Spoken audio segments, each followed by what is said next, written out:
भिक्षु कौन? भगवान जेतवन में थे।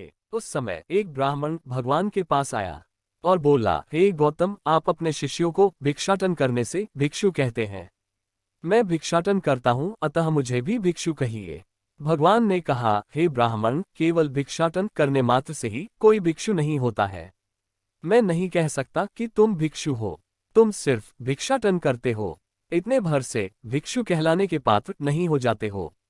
जो गलत धारणा और गलत कृत्य करता है वह भिक्षाटन मात्र से भिक्षु नहीं हो जाता। प्रत्युत जो पुरुष कर्म कांडों की नित्यता नतमस्तक होता और दुख को जानने में विपश्यनारत के रहता है, वह भी कहलने का अधिकारी है। भिक्षु वही है जिसने सब संस्कार छोड़ दिए हैं, जिसके भीतर कोई संस्कार ही नहीं बचा है। सारे अनुबंध को जिसने तोड़ दिया है, संस्कार शून्य हो गया और सहज निर्मल हो गया है। उसमें मैं का कोई भाव ही नहीं रह पा जाता है। आत्मा का बोध खत्म हो जाता है और अनात्मक को जानने में लग जाता है।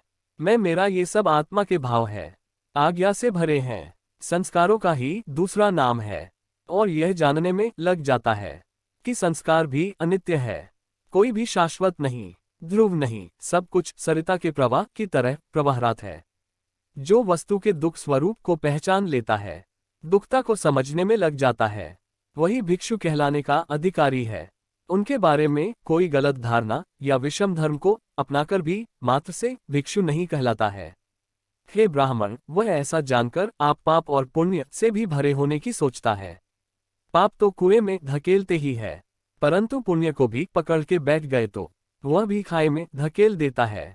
पाप तो बनता ही है, पुण्य भी बनता है। भिक्षु तो वही है जो पाप करना तो छोड़ना ही है, परंतु वह पुण्य को भी पकड़कर नहीं बैठता है, उसे भी त्याग देता है और ब्रह्मचर्य पूर्वक जीता है।